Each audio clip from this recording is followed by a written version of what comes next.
الحمد لله الذي خلق فسوى والذي قدر فهدى والذي أخرج المرعى فجعله غثاء أحوى. الحمد لله الذي خلق الخلائق بإرادته ودحى الأرض بمشيته واستوى على العرش بقوته. اللهم لا نحصي ثناء عليك أنت كما أثنيت على نفسك، وأشهد أن لا إله إلا الله وحده لا شريك له، وأشهد أن سيدنا ومولانا محمدا عبده ورسوله. أما بعد، فأعوذ بالله من الشيطان الرجيم. بسم الله الرحمن الرحيم. أفرأيتم ما تحرثون أأنتم تزرعونه أم نحن الزارعون لو نشاء لجعلناه حطاما فظلتم تفكهون إنا لمغرمون بل نحن محرومون. وقال تعالى: والشمس وضحاها والقمر إذا تلاها والنهار إذا جلاها والليل إذا يغشاها والسماء وما بناها والأرض وما طحاها ونفس وما سواها فألهمها فجورها وتقواها قد أفلح من زكاها وقد خاب من دساها. وقال النبي صلى الله تبارك وتعالى عليه وسلم: ألا فاعملوا وأنتم من الله على حذر واعلموا أنكم معروضون على أعمالكم فمن يعمل مثقال ذرة خيرا يره ومن يعمل مثقال ذرة شرا يره، أو كما قال صلی اللہ تبارک و تعالی علیہ وسلم. آپ حضرات کے ہاں یہ دستور ہے، جس کو بلایا جاتا ہے اس کے لیے خطبہ استقبالیہ ہوتا ہے. وہ عام طور پہ ایک میٹھا زہر ہے جو اس بیچارے کو پلا دیا جاتا ہے. اس کی حیثیت سے بڑھ کر اس کا تعارف کرایا جاتا ہے، اس کی حیثیت سے بڑھ کر اس کی تعریف کی جاتی. وہ پھر یہ سمجھنے لگتا ہے شاید میں واقعی ایسا ہی ہوں، پھر وہ اللہ کی نظروں سے گرنا شروع ہو جاتا ہے. اس لیے میں یہ ایک بات تو آپ سب حضرات کی خدمت میں عرض کروں گا. آج تو اللہ کو کوئی نہیں جانتا، میں کون ہوں جسے ہر کوئی جانتا ہے؟ کہ مولانا طارق جمیل تعارف کے محتاج نہیں. میں تو ایک گندے نطفے سے بنا ہوا انسان، کل کو مٹی آج بھی مٹی، مٹ جانے والی شے. آج کی دنیا تو ایسی غفلت کی دنیا ہے کہ اللہ کوئی نہیں پہچانتا. اس وقت تو اللہ بھی محتاج تعارف ہو چکے ہیں. محتاج کا لفظ میرے آپ کے لیے نہ کہ اللہ کی ذات، کہ اللہ تو ہر چیز سے پاک ذات ہے، لیکن جو اس کو مانتے ہیں آج وہ بھی اللہ کو نہیں جانتے کہ اللہ کون ہے. تو میں اور آپ تو بڑے چھوٹے انسان ہیں، ہماری کوئی حیثیت نہیں ہے. تعارف ضرور کروایا جائے پر بڑے نپے تلے الفاظ کے ساتھ، جس سے اگلے کا مزاج خراب نہ ہو، بلکہ وہ بھی اپنی حیثیت میں رہے، اپنے دائرے میں رہے. ہمارے استاد صاحب رحمۃ اللہ علیہ جن سے بخاری پڑھی، وہ فرمایا کرتے تھے علم کی دو قسمیں ہیں. ایک وہ جو کسی کے ذریعے سے حاصل ہو، اس کو کہتے ہیں حصولی، حاصل ہوا. ایک وہ جو میں خود جانتا ہوں، اسے کہتے ہیں وجودی. وزن میں وجودی علم کی طاقت حصولی علم سے زیادہ ہوتی ہے. ایک چیز میں خود دیکھ رہا ہوں، ایک بتا رہا ہے، دونوں میں فرق ہے. شنیدہ کیبون مانند دیدہ، یہ ایک فارسی کی مثال ہے. اسی کو عربی میں لیس الخبر کالمعاینہ، دیکھا سنا برابر نہیں ہے. تو علم وجودی کی طاقت حصولی سے زیادہ ہوتی ہے، سوائے ایک جگہ کے. جب آدمی کی تعریف ہوتی ہے ان چیزوں کے ساتھ جو اس میں نہیں ہیں، تو وہ وہاں بیچارہ دھوکہ کھا جاتا ہے. وہ سمجھتا ہے یہ جو کہہ رہے ہیں نا ٹھیک ہی کہہ رہے ہیں، حالانکہ وہ اچھی طرح جانتا ہے کہ میں ایسا نہیں ہوں جیسا یہ کہہ رہا ہے. لیکن تھوڑی دیر کے لیے اس پر بھی ایک نشہ طاری ہو جاتا ہے، واقعی ایسا ہی ہوں. تو اس لیے میں نے یہ عرض کیا کہ آپ لوگوں کی تو مجبوری، آپ کے پاس افسران آتے ہیں، ان کی تعریف نہ کرو تو پھر وہ آپ کو کوئی ڈونیشن نہیں دیں گے، ان کو آپ بڑھا چڑھا کے ارسطو نہ بناؤ، جعلی نوس نہ بناؤ۔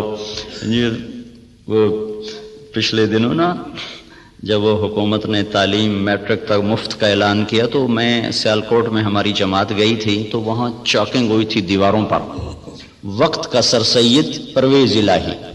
میں نے کہا بھائی اس سے بڑی بےزتی سر سید کی اور نہیں ہو سکتی۔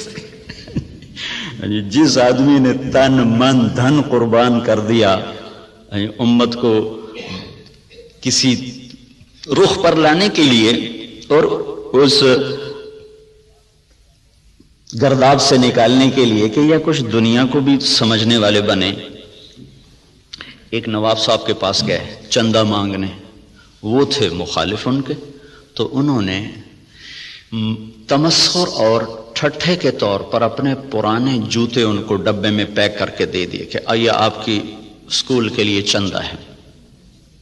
وہ لے گئے علی گڑھ، کھول کے دیکھا تو پرانے جوتے، تو انہوں نے اس کو بازار میں فروخت کیا، وہ کوئی 4 آنے 8 آنے کے بکے، وہ جمع کر کے رسید کاٹ کر لیٹر میں ڈال کے بھیج دی کہ آپ نے جو ہمیں چندہ دیا تھا وہ ہم نے بازار میں بیچا، اس کے اتنے پیسے ہم نے وصول پائے، اس کی رسید آپ کی خدمت میں پیش کر رہا۔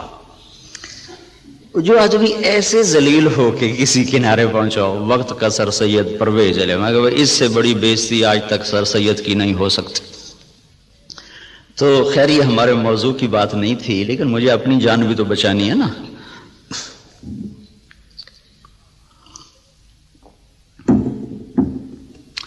اللہ تبارک و تعالیٰ نے ہمیں ایک ذہن دیا ہے۔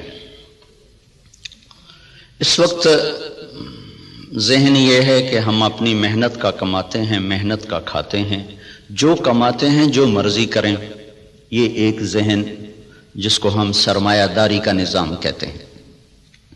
یہ 1925 میں ایک شخص پیدا ہوا تھا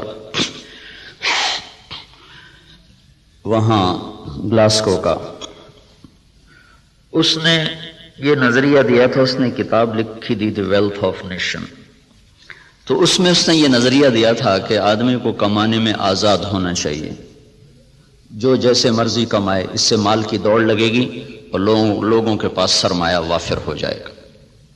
ایڈورڈ سمتھ اس کا نام تھا۔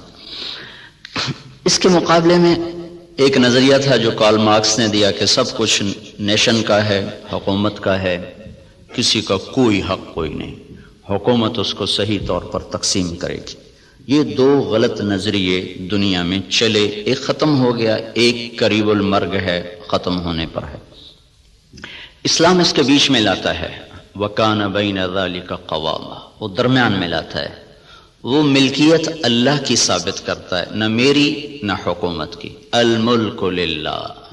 ہمارے نبی جب صبح اٹھتے تھے نا تو آپ ایک دعا مانگا کر، صبح اٹھتے ہی اصبحنا وَأَصْبَحَ الْمُلْكُ لِلَّهِ وَالْكِبْرِيَاءُ وَالْعَظَمَةُ لِلَّهِ وَالْخَلْقُ وَالْأَمْرُ وَاللَّيْلُ وَالنَّهَارُ وَمَا سَكَنَ فِيهِمَا لِلَّهِ وَحْدَهُ اللهم اجعل أول هذا النهار صلاحا وأوسطه فلاحا وآخره نجاحا أسألك خير الدنيا والآخرة يا أرحم الراحمين۔ ہمارے نبی نے جو ہمیں دعائیں سکھائی ہیں وہ بھی معجزات نبوت میں سے ہیں کہ اتنے خوبصورت اسلوب میں اللہ سے بات کرنا اور مختصر کلمات میں سب کچھ مانگ لینا، یہ صرف نبی سکھا سکتا ہے اور کوئی نہیں سکھا سکتا۔ تو صبح اٹھتے ہی کیا اعتراف عبودیت ہے، عبدیت ہے، اصبحنا واصبح الملک للہ، میرے رب ساری کائنات جس پر دن چڑھ رہا ہے وہ تیری ہی ہے، ساری عظمتیں جلال و کبریا وہ تیرے لیے ہے، ساری مخلوق سارا کچھ وہ تیرا ہی ہے، زمین آسمان جو اس کے درمیان ہے وہ سب کچھ تیرا ہے۔ جب سب کچھ تیرا ہے میں تیرا محتاج بن کر تجھ سے سوال کرتا ہوں، یا اللہ اس دن کا اول وہ فلاح بنا دے اور اس کے درمیان کو صلاح بنا دے، اس کے آخر کو نجات بنا دے۔ یہ تصور ہمیں اللہ کی طرف سے ملا ہے کہ جو کچھ میرے پاس ہے وہ بطور استحقاق نہیں، بطور امتحان ہے۔ یہ دو لفظوں میں راستے جدا ہو جاتے ہیں۔ میرے پاس جو کچھ ہے بطور استحقاق نہیں، بطور امتحان ہے۔ جو کچھ ملا، جس کو ملا، دینے والا کوئی اور ہے اور دیا جا رہا ہے اس کے امتحان کے لیے، اور ان قریب یہ اس سے واپس لے لیا جائے گا اور پھر اس کو ایک بہت بڑی عدالت میں پیش کیا جائے گا، پھر وہاں اس کے اچھے اور برے اعمال کو تولا جائے گا، پھر اس پر یا ہمیشہ کے لیے جنت کا فیصلہ ہوگا یا ہمیشہ کے عذاب اور جہنم کا فیصلہ ہوگا۔ ہمیں یہ بنیاد دی گئی ہے، ہم اس پر اپنی زندگی کی عمارت کو تعمیر کرتے ہیں۔ وہ بادشاہ وقت بھی ہے تو اگر وہ دین کو سمجھتا ہے تو وہ کبھی یہ دعویٰ نہیں کرے گا کہ ملک میرا ہے۔ یہ دعویٰ فرعونی ذہن کے لوگ کرتے ہیں، الیس لی ملک مصر وہذہ الانہار تجری من تحتی افلا تبصرون، مصر میرا ہے، نہریں میری ہیں، میں جو چاہے مرضی کروں۔ اس کے بدلے میں جس کو اللہ تعالیٰ ایمان کی دولت دیتا ہے وہ کہتا ہے ملک اللہ کا ہے، میں تو امانت دار ہوں، حکومت اللہ کی ہے، میں تو امانت دار ہوں، میں تو اس میں خیانت نہیں کر سکتا۔ عمر بن عبدالعزیز کے بچوں نے ماں سے کہا کپڑے چاہیے، عید آ رہی، انہوں نے خاوند سے کہا، اور عمر بن عبدالعزیز 3 بر اعظم پر حکمران ہیں، اور بیت المال ایسا بھرا کہ نہ بعد میں کبھی بھرا نہ پہلے کبھی بھرا۔ تو انہوں نے بیوی نے عرض کیا کہ بچے کپڑے مانگ رہے ہیں، تو انہوں نے فرمایا میرے پاس تو پیسے کوئی نہیں۔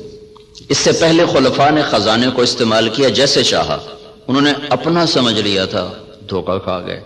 ایک ایمان والا آیا، اللہ سے ڈرنے والا آیا، اس نے کہا الملک للہ، کہا فاطمہ یہ تو دولت میری نہیں ہے، یہ تو امانت ہے، میرے پاس پیسے نہیں، میں کپڑے کہاں سے لے کر دوں؟ بیوی نے کہا اگلے مہینے کی تنخواہ ایڈوانس لو، میں اس سے کپڑے سی لوں گی، روٹی کا خرچہ میں گھر بیٹھے مزدوری کر کے نکال لوں گی۔ چلنے گئے، ہاں یہ میں کر سکتا ہوں۔ تو انہوں نے اپنے خزانچی کو بلا کے فرمایا کہ ہمیں اگلے مہینے کا خرچہ، اگلے مہینے کی تنخواہ ہمیں ایڈوانس دے دی جائے۔ تو خزانچی نے کہا اب مجھے اگلا مہینہ زندہ رہنے کی ضمانت دے دے، میں آپ کو تنخواہ دے دیتا ہوں۔ تو وہ چپ کر کے واپس آ گئے اور اپنی بیوی سے کہا فاطمہ، یہ فاطمہ عبد الملک کی بیٹی ہے، یہ عورت دنیاوی نسبت کے لحاظ سے اس جیسی معزز خاتون دنیا میں آج تک نہیں آئی، آئندہ کوئی آئے جائے تو پتہ نہیں، آج تک دنیاوی نسبت کے لحاظ سے اس خاتون جیسی کوئی عورت نہیں پیدا ہوئی۔ اس کا دادا بادشاہ تھا، اس کا باپ عبد الملک بادشاہ تھا، اس کے 4 بھائی ولید، سلیمان، یزید، ہشام، چاروں بادشاہ بنے، اس کا خامد عمر بن عبدالعزیز وہ بادشاہ بنا۔ یہ عورت 7 نسبتوں سے شہزادی تھی، دادے سے لے کر باپ، 4 بھائی، خامد، ایسی نسبت کی عورت آج تک نہیں پیدا ہوئی۔ اسے فرمایا فاطمہ بچوں سے کہہ دو کہ تمہارا باپ کپڑے لے کے نہیں دے سکتا، الملک للہ، ملک اللہ کا ہے۔ جب عید ملنے کے لیے خاندان کے لوگ آئے، بنو امیہ بڑے زوردار لوگ گزرے، تو جب لوگ آئے تو خاندان کے لوگ آئے تو بچے بھی ملنے کے لیے آئے، تو ان کے وہی خستہ حال کپڑے تھے۔ تو عمر کہنے لگے بیٹو تمہیں آج صدمہ تو ہوگا کہ تمہارے باپ نے تمہیں کپڑے لے کر نہیں دیے، اور آج تم اوروں کے سامنے کھڑے ہونے میں کچھ سبکی محسوس کر رہے ہو۔ تو ان کے بیٹے نے کہا عبد الملک نے کہ نہیں ابا جان، آج ہم عزت محسوس کر رہے ہیں کہ ہمارے باپ نے خیانت نہیں کی، ہم آج عزت محسوس کر رہے ہیں، ہمارے باپ نے خیانت نہیں کی۔ تو یہ نظریہ اسلام ہے کہ ملک اللہ کا ہے، جو کچھ دیتا ہے اللہ دیتا ہے، اور وہ بطور امتحان دیتا ہے، اور ہم اس میں امین ہیں، ہم اس میں امین ہیں، اور اس کو ہم ایسے استعمال کریں گے جیسے اللہ چاہتا ہے۔ ہم اسے ایسے استعمال نہیں کر سکتے جس سے میرا اللہ ناراض ہو یا اللہ کا رسول ناراض ہو، اور اس کے سامنے مجھے شرمندگی اٹھانی پڑے۔ اسی کو اس آیت میں بیان کیا گیا، افرأیتم ما تحرثون، یہ جو تم ریسرچ کر رہے ہو، اانتم تزرعونہ ام نحن الزارعون، یہ تمہارا اللہ تمہیں راہیں سجاتا ہے کہ تم اپنی طاقت سے کرتے ہو؟ یہ وہی نظریہ کہ جو کچھ ہے اللہ کا، بھائی ہماری کوشش ہے اس کو برابر کرنے والا، اس کو پھل دینے والا وہ اللہ ہے۔ اانتم تزرعونہ، بولو تم ہو یہ زراعت کرنے والے، ام نحن الزارعون، یا ہم ہیں زراعت کرنے والے۔ ان اللہ فالق الحب والنوا، کسی سائنسدان میں یہ طاقت ہے کہ زمین میں پڑے ہوئے دانے کو پھاڑ کے دکھا دے؟ کسی میں یہ طاقت ہے کہ وہ جڑوں کو اپنے حکم کے ساتھ چلانا شروع کرے اور تنے کو اپنی طاقت سے اٹھانا شروع کرے؟ کسی میں یہ طاقت ہے کہ وہ زمین کی رگوں سے غذا کو سمیٹ کر درخت کو پہنچائے اور پھر اس کے اندر رنگ بھرے، اس کے اندر ذائقے بھرے، اس کے اندر مٹھاس بھرے اور اس کے اندر تاثیرات کو بھرے، اس کے اوپر چھلکے کو لائے، کسی کو کاشوں میں بھر دے، کسی کو دانوں میں بھر دے، کسی کو میں گٹھلی بنا دے، کسی کو بن گٹھلی کے بنا دے، کسی میں مٹھاس ڈال دے، کسی میں کھٹاس ڈال دے؟ تو آسمان والا دعویٰ کر رہا ہے لو نشاء لجعلناہ حطاما، میں چاہوں تو تمہاری کھڑی کھیتیوں میں سے پھل کھینچ دوں اور کھڑی کو بھوسا بنا دوں، فظلتم تفکہون، بیٹھے باتیں کرتے رہ جاؤ۔ انا لمغرمون، ارے قرضے چڑھ گئے بھائی، بل نحن محرومون، بلکہ سب کچھ ہی گیا، مول ہی گیا۔ تو یہ ہمیں نظریہ قرآن دیتا ہے کہ ہم جو کچھ کرتے ہیں وہ اللہ کی امانت ہے، تائید ربانی شامل حال ہے، اللہ کا ہم ساتھ ہے، تب یہ قدم ہمارے اٹھتے ہیں۔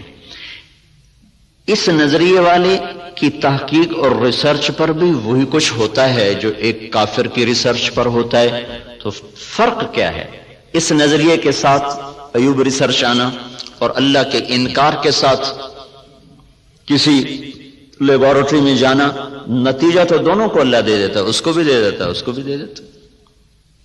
تو لیکن اس کا فرق کیا ہے؟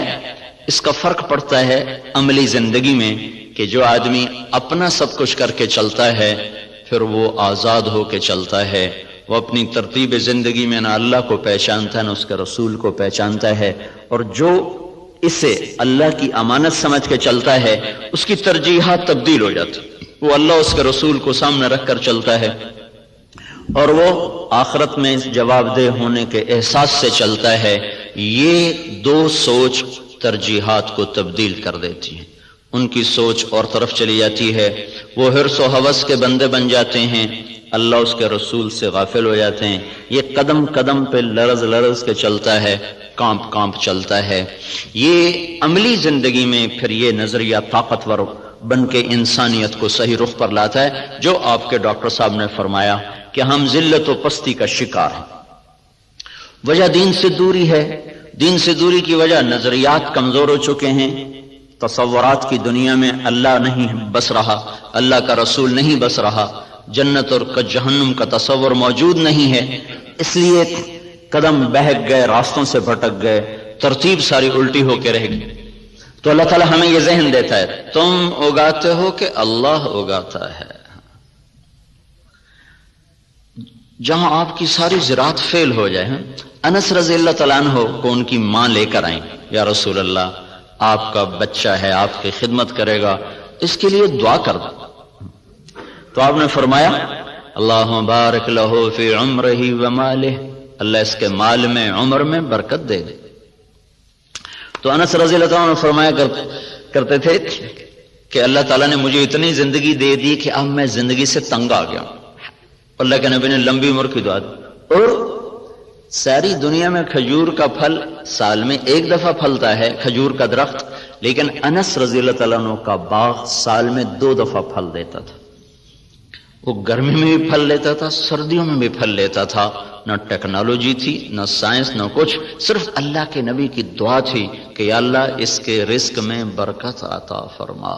تو ان کے پھل سال میں 2 دفعہ آتے تھے، وہ کھجور تو ویسے ہی بہت دیر کے بعد پھل لیتی ہے۔ سلمان فارسی آئے کہ یا رسول اللہ آزادی تو ملی پر نہ ملنے کے برابر۔ کہ کیوں؟ کہ وہ یہودی نے کہا ہے 100 پودے کھجور کے لگاؤ، جب وہ پھلدار ہو جائیں پھر تمہیں آزاد کروں گا۔ اب کھجور جلدی پھل لینے میں آ جاتی ہے۔ وہ تو وہی دور تھا جو پرانے زمانے کی کھجوریں تھی جو چڑھ کوئی 10 سال کے بعد پھل دینا شروع کرتی تھی۔ تو میری آزادی تو پھر نہ ہونے کے برابر۔ اچھا چلو مجھے لے چلو۔ 3-4 سال پہلے وہ جگہ میں دیکھنے گیا تھا جہاں وہ باغ تھا، انہوں نے باڑ لگائی ہوئی ہے اس کے چاروں طرف، باغ تو نہیں ہے، وہ خالی جگہ ہے وہاں موجود۔ تو آپ نے کھجور اٹھاتے اور لگا دیتے، کھجور اٹھاتے لگا دیتے۔ سال کے اندر اندر ساری کھجوریں بڑھ کے پھل دینے لگے، صرف 1 سال میں۔ ایک کھجور اٹک گئی، کہا یا رسول اللہ ایک کھجور نہیں اٹکی۔ کہا کیا ہوا؟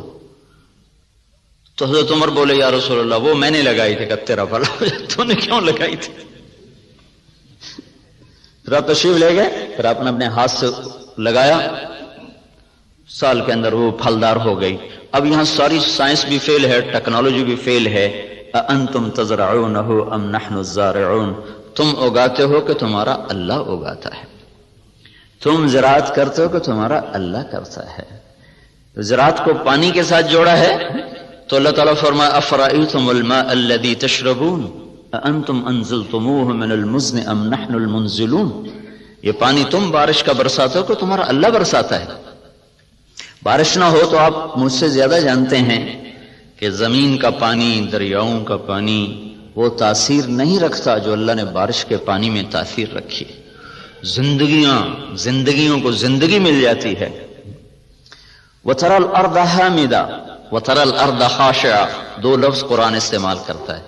زمین کو دیکھو وہ ایسے پھٹی پڑی ہوتی ہے، حامدہ، اس کا ظاہر ختم ہو چکا ہوتا ہے۔ وَتَرَى الْأَرْضَ خَاشِعًا، اندر باہر سے زمین برباد ہوتی ہے۔ تو پھر ایک دم اللہ تعالیٰ آسمان سے پانی برساتا ہے۔ جب آسمان سے پانی اترتا ہے اہتزت وربت وانبتت من کل زوج بہیج، تو بارش سے زمین وجد میں آ جاتی ہے، رقص میں آ جاتی ہے۔ اہتزت جیسے خوشی سے لوگ جھومنے لگتے ہیں، ایسے جب تمہارا رب آسمان سے بارش برساتا ہے تو زمین خوشی سے جھومنے لگتی ہے کہ اللہ تعالیٰ اس میں وہ کچھ اتارتا ہے جو انسان کے بس میں نہیں ہے۔ تو زراعت کے نیچے پانی کو اللہ تعالیٰ لے کر آئیں کہ یہ تم نے اتارا کہ تمہارے رب نے اتارا۔ لو نشاء جعلناہ اجاجا، اگر میں چاہوں تو دنیا کے سارے میٹھے پانی کو کڑوا کر دوں تو پھر کیا کرو گے؟ کہاں سے لاؤ گے پانی؟ تو آج کل تو ٹیکنالوجی کا دور ہے نا، کوئی کہہ سکتا ہے کہ ہم پلانٹ لگا لیں گے، میٹھا بنانا شروع کر دیں گے، پانی میٹھا شروع کر دیں گے۔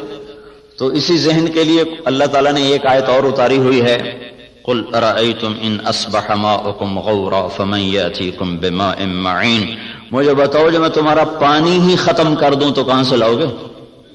ویسے ہی ختم کر دے۔ ان اصبح ماؤکم غورا، ایک قلعہ فتح نہیں ہو رہا تھا ملک شاہ کے زمانے میں، لمبا زمانہ گزر گیا، قلعہ نہیں فتح ہوا، پہاڑی پر تھا۔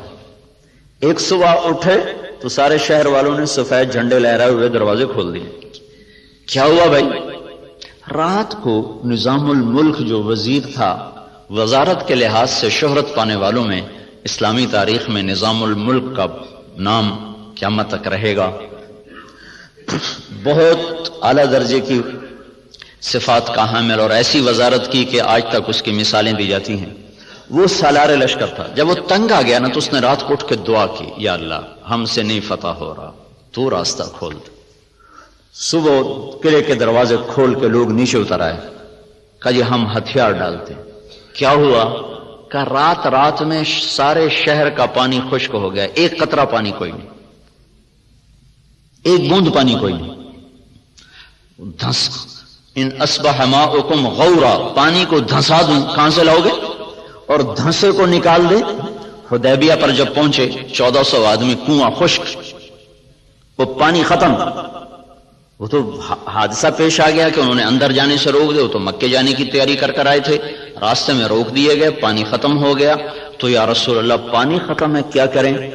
تو آپ نے کہا کوئی تھوڑا بہت ہو تو لاؤ۔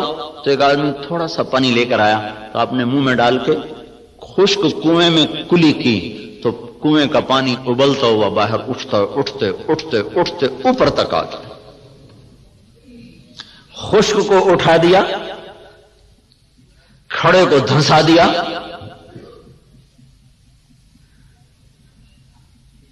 ایک شخص جا رہے، ابو الحسن نام مجھے پوری طرح یاد نہیں، راستے میں تھے جنگل میں، پیاس لگی، پانی کی تلاش میں کنویں پر پہنچے،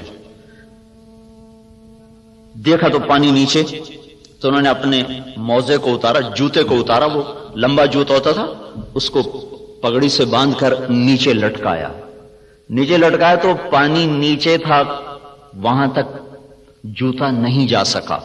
تب پریشان ہو کے بیٹھ گئے، اب کیا کروں، پیاس سے جان جا رہی. اتنے میں کہ ہرن دوڑتا ہوا آیا، اس نے آ کر تیزی کے ساتھ پہلے یوں نیچے نظر دوڑائی تو پانی بہت نیچے، پھر سیدھا ایسے آسمان کو دیکھا، ایسے یوں دیکھنا تھا کہ پانی فوارہ مارتا ہوا منڈیر کے ساتھ آ کے لگ گیا.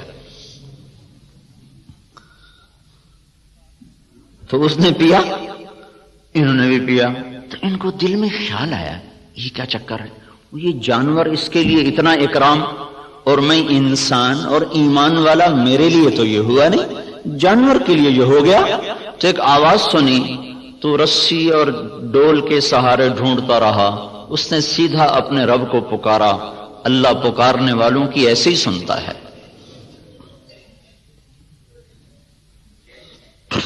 تو یہ چیز ہمیں ایک راستہ دیتی ہے کہ ہمارے سوچ کے، تحقیق کے، ترتیب کے انداز اور ہیں. اللہ تعالیٰ جن چیزوں کو ہمارے اوپر لازم کرے گا انہیں ہمیں کرنا ہوگا. نماز اذان کے بعد بھی ڈاکٹر صاحب دفتر میں بیٹھے ہوں، ریسرچ کر رہے ہوں، تو یہ ساری ریسرچ زہر حلاحل ہے. اب اس کا انسانی خدمت سے تعلق ختم ہو چکا ہے. اللہ کی ندا کے بعد بھی تحقیق چل رہی ہو، اللہ کی صدا کے بعد بھی دفتر چل رہا ہو، تو یہ ساری برکتیں اپنے ساتھ لے کے چلا جائے گا. اب ہمارے لیے حکم ہے بند اذان باہر دینے کا حکم ہے. مسجد کے اندر اذان دینا مکروہ ہے. باہر بلال رضی اللہ تعالیٰ عنہ مسجد کے ساتھ ایک کوٹھا تھا، ایک صحابی کا گھر تھا، اس کی چھت پہ چڑھ کے اذان دیا کرتے تھے کہ اذان باہر کی زندگی کو معطل کرنے کے لیے ہے اور مسجد کی زندگی کو آباد کرنے کے لیے ہے.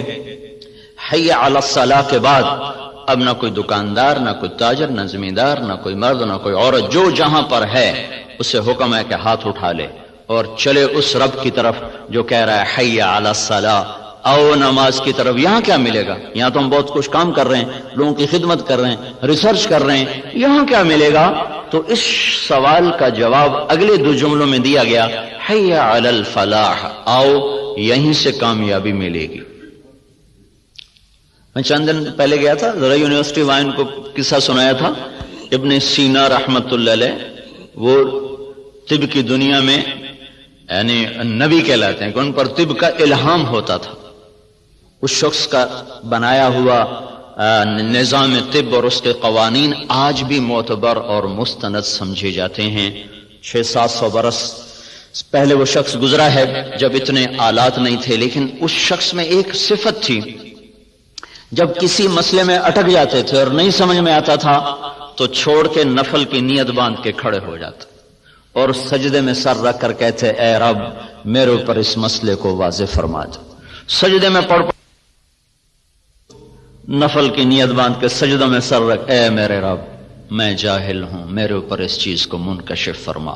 پھر 1 دفعہ 2 دفعہ 3 دفعہ کرتے کرتے کرتے کرتے مانگتے مانگتے کا وہ چیزیں ان پر کھلتی تھیں. اور ایسا وہ لوگوں کو فن دے کر گئے ہیں کہ آج بھی ان کے فن کو تسلیم کیا جاتا ہے اتنی تحقیقات کے باوجود بھی. تو آپ بھائی بہت بڑے کام میں لگے ہوئے ہیں، بہت بڑی ضرورت پوری کرنے میں لگے ہوئے ہیں. زراعت فرض کفایہ ہے، تجارت جائز ہے، تجارت کرنا جائز اور زراعت کرنا فرض کفایہ. اگر لوگ تجارت چھوڑ دیں تو گناہگار نہیں ہوں گے، لیکن اگر سارا طبقہ زراعت چھوڑ دے تو گناہگار ہو جائیں گے. علامہ خزائی رحمت اللہ علیہ نے لکھا ہے کہ زراعت کے چھوڑ دینے سے لوگ گناہگار ہو جائیں. یہ فرض کفایہ، جیسے جنازہ سارے ہی چھوڑ دیں تو مجرم ہو جائیں گے. تو زراعت فرض کفایہ ہے. بہترین مال وہ پالتو گھوڑا ہے اور قطاروں میں لگے ہوئے درخت ہیں. قطاروں میں لگے ہوئے درخت سے مراد باغ ہے. سب سے بہترین رزق جو اللہ تعالیٰ کسی کو دیتا ہے وہ گھوڑا اور باغ ہے. اور آپ نے فرمایا جب اللہ تعالیٰ نے معیشت کو اتارا، معیشت کو جب آسمان سے اتارا تو برکت کو کھیتی اور بکریوں میں رکھ دیا. جب اللہ تعالیٰ نے معیشت کو آسمان سے اتارا تو برکت کو کھیتی اور بکریوں میں رکھ دیا. سعد بن معاذ رضی اللہ تعالیٰ عنہ تشریف لائے تو آپ نے دیکھا ان کے ہاتھوں پر وہ کسی چلانے کے نشان پڑے ہوئے تھے. تو آپ نے کہا سعد کیا ہے یہ؟ کہا جی یہ کسی کے نشان ہے، میں زمین کھودتا ہوں، گوڑی کرتا ہوں. گوڑی کرتے نا اس زمانے میں ہاتھوں سے کرنا، تو یا رسول اللہ وہ میں خود کرتا ہوں، اس کے کرنے کی وجہ سے یہ میرے نشان پڑ گئے ہیں، بچوں کی روٹی کماتا ہوں.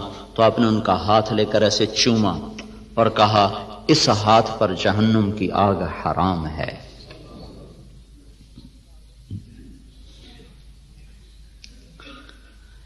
تو آپ ایک بہت بڑے شعبے سے منسلک ہیں جو، اور اللہ تعالیٰ کے محبوب صلی اللہ علیہ وسلم کو باغ بہت پسند تھے. آپ اکثر جا کر انصار مدینہ کے باغ میں بیٹھا کرتے تھے. معاویہ رضی اللہ تعالیٰ عنہ سے کسی نے پوچھا، ایک بدو سے پوچھا تجھے کون سا مال پسند ہے؟ کہنے لگا چشمہ ہو عین خوارہ وعرض خرارہ، چشمہ ہو ابلتا ہوا، زمین ہو سرسبز، او نعجۃ صفراء فی قطعۃ خضراء، یا بکریاں ہوں اور ساتھ سرسبز چراگاہ ہو، یا کھجوروں کا باغ ہو اور اس کی چھاؤں ہو. تو کہنے لگے اللہ کے بندے سونے چاندی کا تو نے ذکر ہی نہیں کیا. انہوں نے کہا امیر المومنین دفع کرو، یہ بھی کوئی چیز ہے، خرچ کرو تو ختم ہو جائیں، نہ کرو تو پتھر کی طرح پڑے رہیں. تو اللہ تعالیٰ کے محبوب صلی اللہ تعالی علیہ وسلم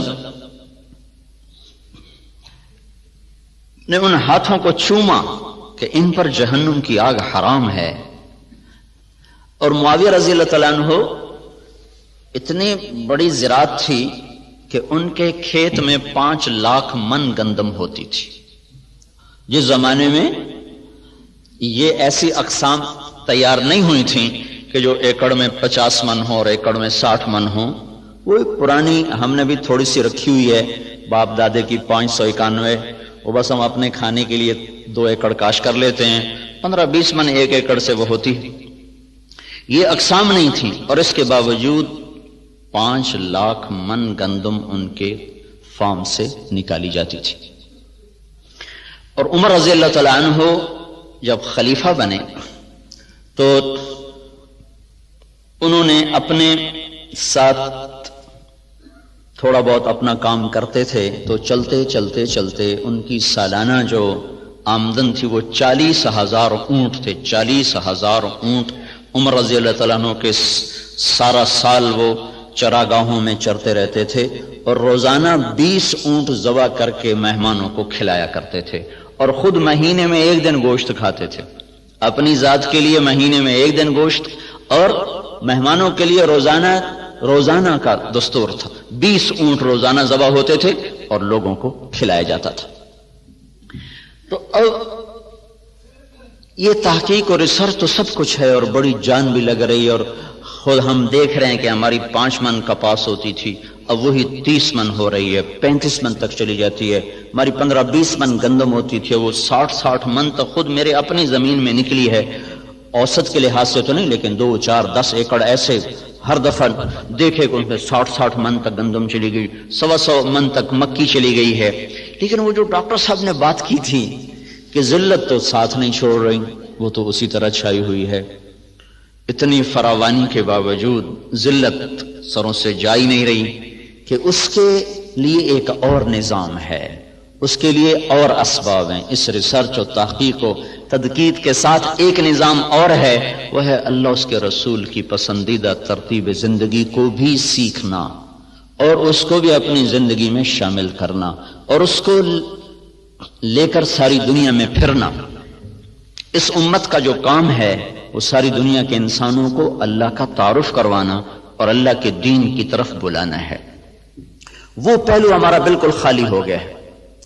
میں مکہ میں تھا تو مجھے ایک ملے، اس کے پی ایچ ڈی تھے ارضیات کے، ایک جگہ کھانے پہ ان سے ملاقات، وہ مجھ سے کہنے لگے آپ کے پاکستان کی جو زمین ہے، ساری دنیا میں ایسی زمین کسی ملک کے پاس نہیں ہے جو اللہ تعالیٰ نے قدرتی اس کے اندر صفات رکھی ہیں، دنیا کے کسی خطے میں یہ صفات موجود نہیں۔ میں نے کہا آپ کی بات درست ہے، لیکن ایک اور ہمیں وائرس لگ گیا ہے جس نے ہماری ہر شے کو برباد کر دیا ہے، وہ بددیانتی اور خیانت کا وائرس ہے جو جان ہی نہیں چھوڑ رہا۔ امریکن سنڈی بھی مر گئی اور کپاس کے وائرس کا بھی علاج ہوگا۔ تو بیوٹی کپاس میں نے اس دفعہ 10 ایکڑ کاشت کی تجربے کے طور پر، جس پر سنڈی ویسے ہی نہیں آتی، وہ نہیں آئی، ہم نے 10 ایکڑ کاشت کیا تجربے کے طور پر، اس پر سارے سیزن میں کوئی سنڈی کا اٹیک نہیں ہوا سوائے لشکری سنڈی کے۔ تو وائرس کو بھی کنٹرول ہو گیا، سنڈیاں بھی کنٹرول ہو گئیں، لیکن یہ جو بددیانتی کا وائرس لگا ہے یہ مصیبت خانہ بڑھتا ہی جا رہا ہے، بڑھتا ہی جا رہا ہے۔ جب تک یہ اندر سے نہیں نکلے گا اللہ تعالیٰ کی نظروں سے ہم گرتے رہیں گے، گرتے رہیں گے، گرتے رہیں گے۔ کہ محبوب پاک صلی اللہ تعالی علیہ وسلم کا ارشاد ہے اذا اتخذ الفیء دولا، جب میری امت میں حکومت کے افسران بددیانت ہو جائیں گے اور حکومت کے خزانے کو خود لوٹنا شروع کر دیں گے، والامانۃ مغنما، اور عوام الناس بھی بددیانت ہو جائیں گے، جس کے پاس امانت رکھی جائے گی وہ کھا جائے گا، والزکاۃ مغرما، اور مالدار لوگ بخیل ہو جائیں گے اور زکوٰۃ دینا چھوڑ دیں گے، وتعلم لغیر الدین، اور جب میری امت کے علماء کا رخ اللہ کی طرف بڑھنے کی بجائے بادشاہوں کی طرف بڑھنا شروع ہو جائے گا اور علم دین کو اللہ کی بجائے دنیا کے لیے حاصل کیا جانے لگے گا، وَأَطَاعَ الرَّجُلُ زَوْجَتَهُ، اور لوگ بیویوں کے فرما بردار ہو جائیں گے، وَعَقَّ أُمَّهُ، اور ماؤں کے نافرمان ہو جائیں گے، اور ادنا صدیقہ، دوست کو دیکھ کر باہیں پھیلا کر گلے سے لگائیں گے، وَأَقْصَى أَبَاهُ، باپ کو دیکھ کر ان کو دھکا دے کے راستے سے ہٹا دیں گے، وَصَادَ الْقَبِيلَةَ فَاسِقُهُمْ، قبیلے کا سردار نافرمان ہوگا، وَأُكْرِمَ الرَّجُلُ مَخَافَةَ شَرِّهِ، ایک دوسرے کو اکرام کر کے بھی آپس میں بغض رکھا ہوا ہوگا، مسکرا کر بھی ملنا ہوگا، اندر میں نفرت بھی ہوگی، ایک دوسرے کے شر سے بچنے کی ہر ایک کی نیت ہوگی، وَكَانَ رَئِيسُ الْقَوْمِ أَرْذَلَهُمْ، بڑے بڑے کلیدی عہدوں پر نکمے لوگوں کو بٹھا دیا جائے گا، نااہل لوگوں کو بٹھا دیا جائے گا، وارتفعت الاصوات فی المساجد، مسجدوں میں لڑائیاں شروع ہو جائیں گی اور فرقہ واریت کی آگ بھڑک اٹھے گی، وظہرت القینات والمعازف، اور گانے والیاں معزز اور محترم ہو جائیں گی اور گانے والیاں عام ہو جائیں گی، اور موسیقی چاروں طرف پھیل جائے گی اور موسیقی کے آلات ہر طرف عام ہو جائیں گے، وشربت الخمور، اور شراب عام ہو جائے گی، ولبس الحریر، اور مالدار لوگ مرد ریشم استعمال کریں گے، ولان آخر هذه الامت اولها، اور اس امت کے آج کے لوگ پہلے لوگوں کو جاہل، ان پڑھ، اس قسم کے القابات سے نوازیں گے۔ جب میری امت میں یہ سب کچھ ہوگا، جب یہ سب کچھ ہوگا تو پھر کوئی دوا کارگر نہیں، کوئی طبیب کارگر نہیں، کوئی تدبیر سرے نہ پہنچے گی۔ پھر کیا ہوگا؟ فَلْيَرْتَقِبُوا عِنْدَ ذَلِكَ رِيحًا حَمْرَاءَ وَزَلْزَلَةً وَمَسْخًا وَقَذْفًا وَخَسْفًا وَآيَاتٍ مُتَتَابِعَاتٍ، پھر میری امت پر زلزلے آئیں گے، پھر میری امت پر ہوائیں پاگل بن کے ٹوٹ پڑیں گی، پھر ان کو زمین میں دھسا دیا جائے گا، پھر ان پر پتھروں کی بارش ہوگی، پھر ان پر اوپر نیچے عذاب کے کوڑے برسیں گے، اس طرح عذاب آئیں گے جیسے تسبیح ٹوٹ جائے اور اس کے دانے ٹپ ٹپ ٹپ گرتے ہیں، ایسے اوپر نیچے اللہ کی طرف سے تنبیہات کا ایک نظام چلے گا۔ جب تک ان برائیوں سے یہ نکلیں گے نہیں، اس وقت تک انہیں کوئی اللہ کے ہاں عزت نہیں دلا سکتا، نہ یہ دنیا بنا سکتے نہ یہ آخرت بنا سکتے۔ کافر اور ہم میں فرق ہے، وہ جو مرضی کریں، اگر وہ دنیا کے اسباب کو ٹھیک استعمال کر لیں گے تو اللہ ان کے حق میں نتیجہ دے دے گا۔ وہ جو مرضی کریں، شراب پئیں، زنا کریں، جو مرضی کریں، سود کھائیں، اگر انہوں نے 2 اور 2 کو جمع کر دیا تو اللہ 4 کر دے گا۔ اگر ہم نافرمانی کے ساتھ ان سے بھی زیادہ دنیا کے میدان میں محنت کریں گے تو اللہ ہمارے نتیجے بند کر دے گا، 2 اور 2 کو 4 بھی نہیں ہونے دے گا، بیچ میں حائل ہو جائے گا۔ وَلَنُذِيقَنَّهُم مِّنَ الْعَذَابِ الْأَدْنَىٰ، دون العذاب الاکبر لعلہم یرجعون، تمہارا قانون اور ہے، ہم تمہیں تمہارے گناہوں پر دنیا میں جھٹکا دیں گے، تمہیں چھوٹے چھوٹے عذاب دیں گے، بڑا عذاب نہیں دیں گے تاکہ تم توبہ کرو۔ اور غیر مسلم کے لیے قانون ہے ذرہم یأکلوا ویتمتعوا ویلہہم الامل فسوف یعلمون، انہیں موت تک چھٹی دے دو، جو کرنا چاہتے ہیں یہ کر لیں، ان کی اکٹھی پکڑ موت کے بعد ہے۔ تو اس وقت مخلصین کی محنت دنیا کے میدان میں بھی ہے، دین کے میدان میں بھی ہے۔ آپ کے ریسرچ کرنے والے مخلص ہو کر جان کھپا کر دن رات لگ رہے ہیں، اور دین کے میدان میں بھی مخلصین ہیں جو جان کھپا رہے ہیں، لیکن جو باہر کا مجمع ہے وہ باغی ہو چکا ہے، وہ اللہ کا نافرمان ہو چکا ہے۔ 100 میں 90 آدمی بے نمازی ہے، 95 آدمی بے نمازی ہے، 100 میں 5 آدمی اٹھ کے سجدہ کرتے ہیں۔ آپ اپنے ملازم کو سامنے بیٹھے کو 5 دفعہ بلائیں، بات سنو بات سنو بات سنو، وہ ایک دفعہ سر اٹھا کے بھی نہ دیکھے تو آپ کا کیا رویہ ہوگا اس کے ساتھ؟ اور اللہ تعالیٰ روزانہ 5 دفعہ سورے فضاؤں میں ارتعاش پیدا ہو جاتا ہے، حی علی الصلاۃ حی علی الصلاۃ حی علی الصلاۃ۔ نہ ریڑھی والا اٹھتا ہے، نہ سائنسدان اٹھتا ہے، نہ تاجر اٹھتا ہے، نہ مزدور اٹھتا ہے۔ 95 آدمی بغاوت کا جھنڈا بلند کیے ہوئے ہوں۔ 700 دفعہ جس حکم کو قرآن میں پھیرایا گیا ہو، ایمان کے بعد عبادات میں سب سے زیادہ جس چیز کا تذکرہ ہے وہ نماز ہے۔ 700 دفعہ اس کا تذکرہ قرآن میں ملتا ہے۔ ایک سجدے کا انکار شیطان نے کیا، ہمیشہ کے لیے مردود ہوا۔ تو 700 دفعہ جس حکم کو اتارا گیا اور پھر اسے توڑا جائے، اور نماز کو اللہ تعالیٰ نے عرش پر بلا کر بطور تحفہ کے عنایت فرمایا، اور اس کی عظمت اور اہمیت کو دل میں بٹھانے کے لیے 50 نمازیں دیں، دینی 5 ہی تھیں، 50 سے ابتدا کی، یہ بات بتانے کے لیے کہ بہت بڑا کام تمہیں دیا جا رہا ہے، اور تمہارا کام یہ ہے کہ بیٹھ کے اپنے رب کی بندگی کرو۔ پھر گھٹاتے ہوئے 5 کٹھی کی دیر، چلو بھائی 45 معاف 5، ایک دفعہ گئے 5 معاف ہوئے، پھر گئے 5 معاف ہوئے، پھر گئے کہاں سے؟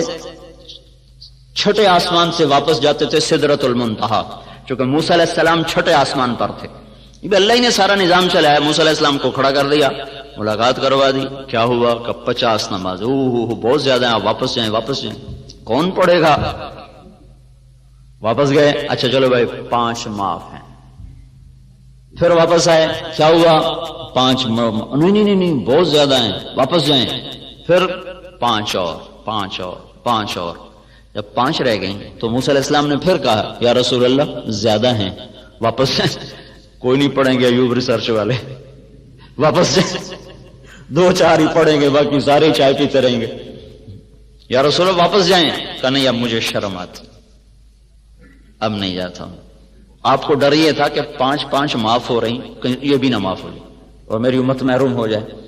تو موسیٰ علیہ السلام نے کہا چلیں ٹھیک ہے، میری امت پہ تو 2 فرض ہوئی تھی، انہوں نے وہ بھی نہیں پڑھی تھی، آپ کی امت 5 کیسے پڑھے گی؟ انہوں نے چونکہ تجربہ کیا تھا، وہ اپنے تجربے کی بنیاد پہ بول رہے تھے۔ بنو اسرائیل پہ 2 نمازیں فرض تھی، فجر کی 2 رکعت، عصر کی 2 رکعت بس، باقی نفل کو جتنے مرضی پڑھے 2 نماز، اور اس میں رکوع کوئی نہیں تھا، اللہ اکبر سیدھا سجدے میں، اور اس میں تلاوت کوئی نہیں تھی، جو کہ اپنی کتاب تو یاد ہی نہیں کر سکتے تھے، تورات زبور انجیل نے مٹ جانا تھا تو اللہ نے اس کا نظام ایسا بنایا کہ اس کو یاد کو نہیں کر سکتا تھا، تو لہٰذا ان کی نماز میں تسبیح ہوتی تھی، سبحان اللہ سبحان اللہ سبحان اللہ، جو بھی ان کی زبان میں تھا، الحمدللہ اللہ اکبر، وہ تسبیح پڑھتے رہتے تھے اور پھر سیدھے سجدے میں چلے جاتے تھے۔ اللہ تعالیٰ نے ہماری نماز کو مزین کیا قرآن کی تلاوت کے ساتھ، قرآن کو باقی رکھنا تھا تو اس کے حافظ پیدا فرما دیے۔ دنیا میں واحد کتاب ہے جو بن سمجھے یاد کی جاتی ہے، بن سمجھے یاد کرائی جاتی ہے۔ یاد کرنے والا بچہ ہے پاکستانی جس کو پتہ ہی نہیں میں کیا یاد کر رہا ہوں، یاد کرانے والا استاد قاری ہے جس نے عربی کو نہیں پڑھا، اسے کچھ پتہ نہیں میں کیا یاد کرا رہا ہوں، اور اس کی تنخواہ اتنی تھوڑی ہے کہ وہ بیمار ہو جائے تو نزلے کی دوا بھی اپنی تنخواہ میں سے نہیں لے سکتا، اس کے بچی کی شادی ہو تو اپنی تنخواہ میں 1 جوڑا کپڑے لے کر اپنی بیٹی کو نہیں دے سکتا، اتنی قلیل تنخواہ کے ساتھ وہ اپنے آپ کو چٹائی کے ساتھ سی کر بیٹھا ہوا ہے، اور ساری زندگی اس کی ایک کمرے میں گزر جاتی ہے، درسگاہ سے گھر، گھر سے درسگاہ، اتنی بڑی مشقت پر اس کو کس نے آمادہ کیا ہے؟ یہ آسمان کا غیبی نظام ہے جس نے قلوب کو مسخر کر دیا ہے، اور ایک طبقہ یاد کر رہا ہے، دوسرا یاد کرا رہا ہے، جب روس میں کمیونسٹ عروج پر تھے، برزنف کا دور تھا، تو 1982 میں گیا تھا انگلینڈ جماعت میں، تو وہاں 4 آدمی ملے، انہوں نے کہا کہ ہم گئے تھے رشیا گئے تھے جماعت میں، تو جیسے یہاں وہ کمرہ وہ دروازہ ہوتا ہے اس میں گزرو تو جو بھی کوئی چیز سٹیل کی ہوتی ہے تو وہ ٹاں ٹاں کرنے لگتا ہے، تو رشیا میں ماسکو ایئرپورٹ پر جو آلہ تھا وہ کاغذ پہ ٹاں ٹاں کرتا تھا کہ کسی قسم کا کوئی لٹریچر اندر نہیں جانا چاہیے، کہ ایک ملائیشین ساتھ تھا ہمارے، اس کو وہ آلہ لگائیں تو وہ آلہ بولے، تو اس کے کرتا دیکھا، شلوار دیکھی، کچھ بھی نہیں، انہوں نے اس کے کپڑے اتروا دیے، کچھ بھی نہیں، آخر جب وہ انہوں نے جرابیں اترائیں تو جراب کے اندر ایک کاغذ کہیں سے پھنسا ہوا تھا جس پر وہ آلہ ٹاں ٹاں ٹاں کر رہا تھا، اس قدر سختی۔ لیکن میرے رب کا نظام کیا ہے کہ ہم ایک جگہ تھے تو ایک بچے نے ہمارا بازو پکڑا، پہلے اس نے دائیں بائیں دیکھا کوئی ہے تو نہیں، کوئی نہیں تھا، تو اس نے بازو پکڑا اور لے کے کمرے میں گیا اور دروازے بند کر کے کنڈیاں لگا کے میرے سامنے بیٹھ کر قرآن پڑھنا شروع کر دی زبانی، اور پھر مجھ سے کہنے لگا اشارے میں کہ تو بھی سنا، تو میں کہ مجھے تو آتا نہیں، وہی 10 صورتیں آتی ہیں، تو کہنے لگے پھر ہم نے وہاں پوچھا کہ آپ لوگوں نے قرآن کو کیسے باقی رکھا، تو انہوں نے کہا کہ جب ہم پر یہ ہوا 1917 میں لینن میں اسٹالن مرا ہے، 1917 سے 1953 تک 1 کروڑ انسان ذبح ہوا اور اس میں اکثر مسلمان تھے، تو کہنے لگے ہم تہ خانوں میں چلے گئے اور اپنے بچوں کو زبانی یاد کرایا، زبان سے زبان، سینے سے سینہ، سب کچھ مٹا دیا، مسجدیں بند کر دیں، مدرسے بند کر دیے، پر قرآن پھر بھی زندہ رہا۔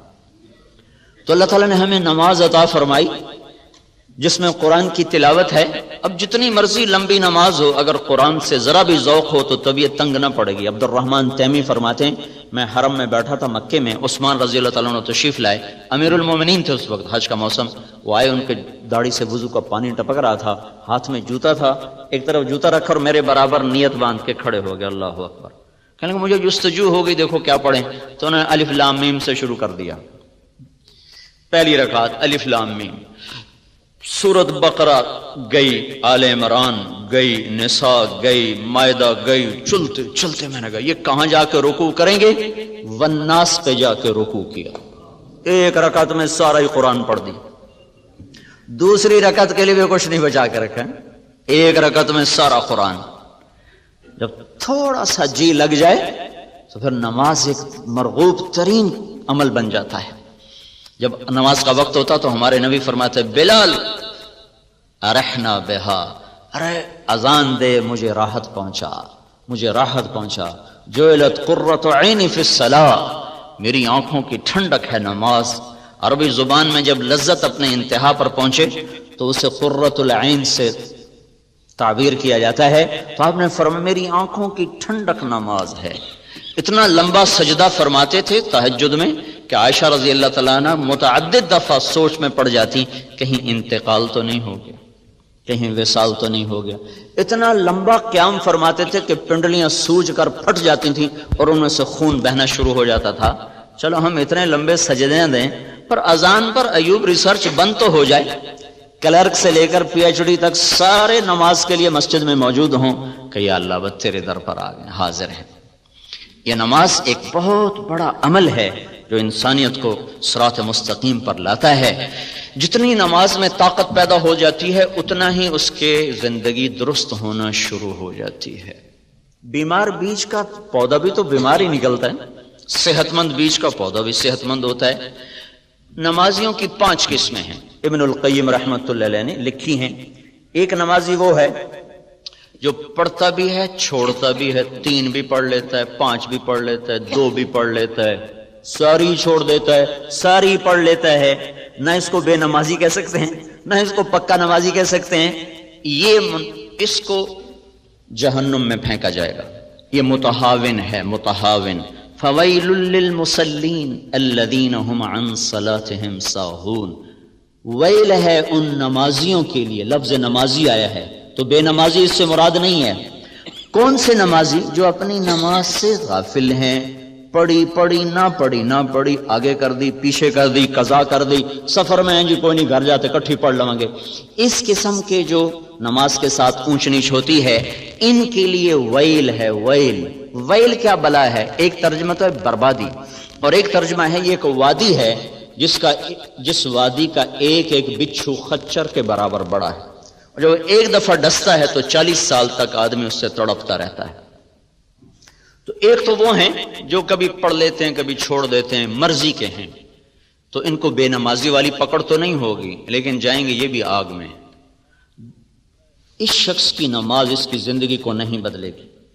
دوسرا نمازی ہے جو 5 وقت کا اہتمام کرتا ہے، باقاعدگی سے نماز پڑھتا ہے، لیکن نماز کے اندر اور باہر برابر ہے، غافل ہو کر نماز پڑھتا ہے، نہ اس کو اندر کا پتہ نہ باہر کا پتہ۔ جس غفلت کے ساتھ وہ فائل پہ بیٹھا تھا اسی غفلت کے ساتھ وہ صف میں کھڑا ہوتا ہے، جس بے دھیانی کے ساتھ وہ گھر سے نکلا تھا اسی بے دھیانی کے ساتھ وہ نماز میں کھڑا ہوتا ہے، لیکن پڑھتا 5 وقت ہے۔ یہ معاقب ہے، معاقب۔ یہ نماز کے چھوڑنے یا غفلت کی وجہ سے جو پکڑ ہے اس میں نہیں آئے گا، لیکن اس کی ڈانٹ ڈپٹ ہوگی، تنبیہ ہوگی، معاقب۔ اس کی نماز بھی اس کی زندگی پر اثر انداز نہیں ہوگی۔ اس میں وہ جواب آ گیا ہے جو نماز پڑھ کے بھی لوگ رشوت لیتے ہیں، نماز پڑھ کے بھی لوگ گالیاں دیتے ہیں، نماز پڑھ کے بھی لوگ یہ کرتے ہیں۔ ایسی نماز کا کیا فائدہ؟ یہ بات تو غلط ہے۔ ایسی نماز کا فائدہ یہ ہے کہ نماز نہ پڑھنے کی سزا نہیں ملے گی، گالی دینے کی سزا ملے گی، نماز نہ پڑھنے کی سزا ملے گی۔ یہ اس سے بدرجہ بہتر ہے جو گالیاں بھی دیتا ہے نماز بھی نہیں پڑھتا، 2 جرم ہو گئے۔ جو رشوت بھی لیتا ہے نماز بھی نہیں پڑھتا، اس کے 2 جرم ہو گئے۔ قرآن کا دستور ہے فَمَن يَعْمَلْ مِثْقَالَ ذَرَّةٍ خَيْرًا يَرَهُ وَمَن يَعْمَلْ مِثْقَالَ ذَرَّةٍ شَرًّا يَرَهُ۔ رائی کے برابر اچھائی کر لو تو اس کا اجر ملے گا، رائی کے برابر برائی کر لو تو اس کی سزا ملے گی۔ اب اس میں سے اللہ جس کو چاہے معاف کر دے۔ تو یہ ایک ہمارے ہاں بات چلی، کیا فائدہ جی ایسی نماز کا، کیا فائدہ ایسی نماز، ایسے حج کا کیا فائدہ، ایسے روزے کا کیا فائدہ، سارا دن ہیرا پھیری کرتے ہیں، ایسے روزے کا کیا فائدہ؟ اس روزے کا اتنا فائدہ ہے کہ نہ پڑھنے نہ رکھنے کی سزا نہیں ملے گی، یہ فائدہ ہے۔ یہ کوئی تھوڑا فائدہ نہیں، بہت عظیم فائدہ ہے، بہت بڑا فائدہ ہے۔ تو کسی گناہ کی وجہ سے کسی نیکی کو چھوڑنے کا حکم نہیں ہے، اور کسی نیکی کے غرور میں آ کر کسی گناہ کے کرنے کا حکم نہیں ہے۔ افراط و تفرید سے بچ کر چلنے کا نام اسلام ہے۔ کسی نمازی سے کوئی غلطی ہو جائے، تیری نماز کا کیا فائدہ؟ کوئی داڑھی والا غلطی کر لے تو داڑھی رکھ کے جھوٹ بولتا ہے، تو میں کہتا ہوں اچھا داڑھی منڈانے سے پھر جھوٹ بولنا حلال ہو جاتا ہے؟ اور ساڑھی تا جی خیر ہے تسی داڑھی رکھ کے جھوٹ بولی جاندے ہو، کیوں؟ تیرا کلمہ میرا کوئی وکھرا ہے؟ بھائی جھوٹ کا حرام ہونا داڑھی کی وجہ سے تو نہیں، جھوٹ کا حرام ہونا تو کلمے کی وجہ سے ہے۔ سچ کی پابندی داڑھی کی وجہ سے نہیں ہے، سچ کی پابندی تو کلمے کی وجہ سے۔ عدل و انصاف کا تقاضا کلمے کی وجہ سے ہے نا، کہ داڑھی کی وجہ سے۔ ان کا جی داڑھی رکھ کے گناہ کریں پھر بڑی بری بات ہے، تو میں نے کہا کلمہ پڑھ کے جو گناہ کرتے ہو وہ بری بات نہیں۔ شرم و حیا کے تقاضے کلمے کے ساتھ متعلق ہے، شرم و حیا کا جوڑ کلمے کے ساتھ، اور جتنے بھی حلال و حرام کے ترازو ہیں وہ کلمے کے ساتھ ہیں۔ اس کا حصہ ہے داڑھی، یعنی کہ داڑھی کی وجہ سے شریعت زیادہ سخت ہو گئی ہے، یا نماز کی وجہ سے میرے اوپر حکم زیادہ ہیں اور آپ کے اوپر کم ہیں، داڑھی رکھنے کی وجہ سے میرے اوپر سچ بولنا فرض عین ہو گیا اور نہ رکھنے کی وجہ سے میرے لیے حلال ہو گیا، یہ بات تو نہیں ہے۔ تو دوسرے درجے کا نمازی جو ہے تو پابند لیکن غافل ہو کر پڑھتا ہے۔ تیسرا درجہ نمازی وہ ہے جو نماز کا اہتمام بھی کرتا ہے اور کوشش بھی کرتا ہے کہ میں ٹھیک ٹھیک پڑھوں، اللہ کے دھیان سے پڑھوں، تو کبھی گھر کے سامنے کبھی اللہ کے سامنے، بس اس طرح وہ گھومتا رہتا ہے، ڈولتا رہتا ہے، کبھی ادھر کبھی ادھر کبھی ادھر کبھی ادھر، لیکن کوشش کرتا رہتا ہے۔ یہ معفو عنہ، یہ ہے جس سے اللہ درگزر فرمائے گا کہ ٹھیک ہے کوشش کی ہے، کوشش کی ہے۔ ابھی تک نماز پر جو قرآن کے وعدے ہیں، تنہا عن الفحشاء والمنکر ونحن نرزقک والعاقبۃ للتقوی وقد افلح المؤمنون الذین هم فی صلاتهم خاشعون، کامیاب ہو گئے نماز پڑھنے والے اور رزق ملے گا نماز پر، اور برائی سے نکل جاؤ گے نماز پر۔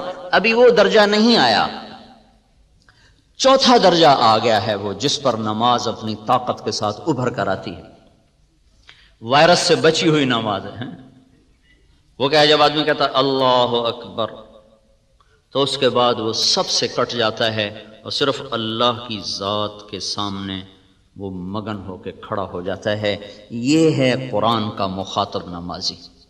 اور یہ وہ نماز ہے جو اس کو برائی سے بھی روکے گی، بے حیائی سے بھی روکے گی. یہ وہ نماز ہے جو اس کے ناممکن کو ممکن کر کے دکھا دے گی. اس نماز پر وہ نظام چل سکتا ہے جو ساری دنیا کے انسان نہیں چلا سکتے، کہ اللہ اکبر پھر اور کوئی یاد نہ رہے، پھر بس اللہ ہی ہو.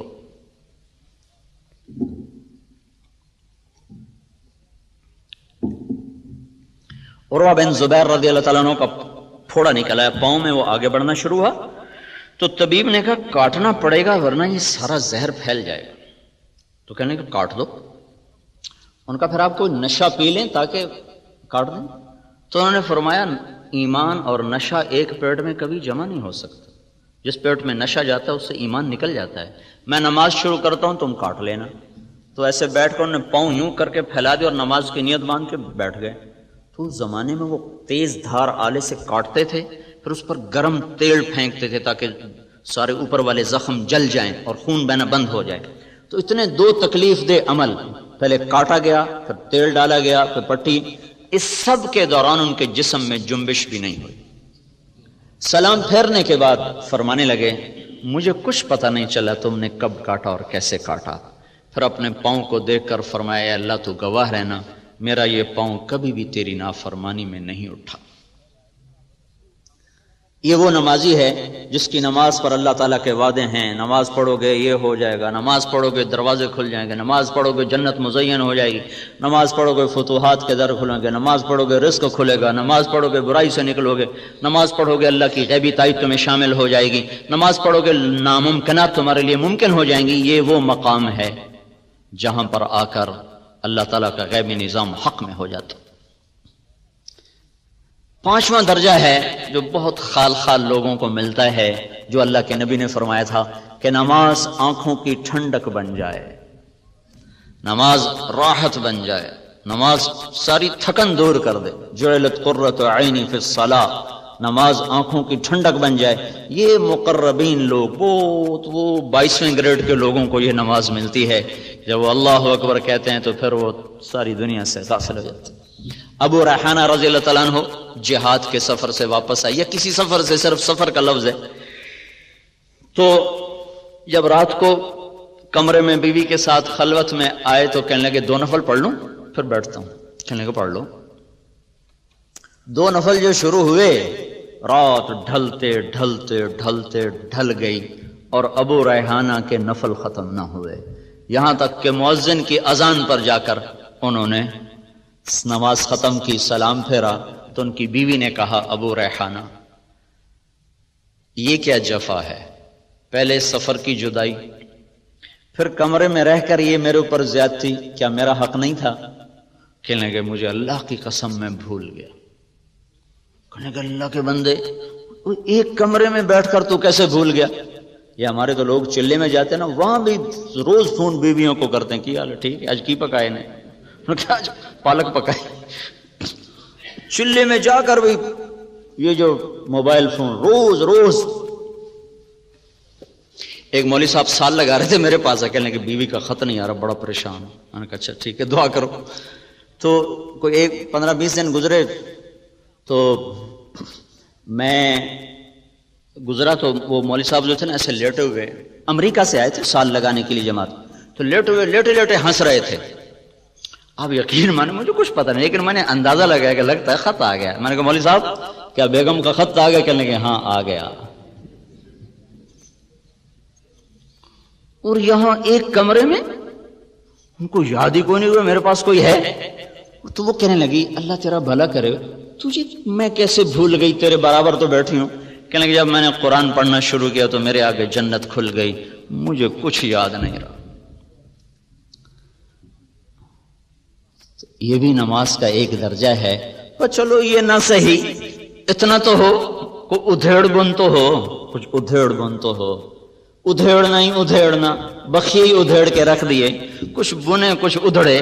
اتنی تو ہو جائے نماز کبھی اللہ کے سامنے کبھی گھر کے سامنے، جب ایسی نہ پڑھ سکیں تو پھر بعد میں اس لیے تو ہے جب آپ سلام پھیرتے تو کہتے تھے اللہ اکبر، پھر کہتے تھے استغفر اللہ استغفر اللہ استغفر اللہ، میرے مولا مجھے معاف کر دے، مجھے معاف کر دے، مجھے معاف کر دے۔ کون سا گناہ کیا ہے جس پر معافی مانگی جا رہی؟ یہ کیا ہے کہ جیسے تیرے سامنے کھڑا ہونا تھا میں نہیں کھڑا ہو سکا، مجھے معاف کر دے۔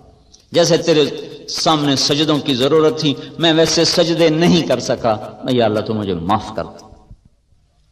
تو اللہ تعالیٰ آپ کو وہ سجائے گا، وہ علم آپ پر کھولے گا کہ جیسے آج کا یہاں کا بڑا ڈاکٹر وہ ہے جو یورپ سے امریکہ سے ڈگری لے کر آ رہا ہو، پھر ایک وقت آپ اپنی آنکھوں سے دیکھیں گے کہ وہاں سے دنیا اڑ اڑ کر آئے گی اور آپ سے سیکھے گی کہ ہمیں بھی بتاؤ۔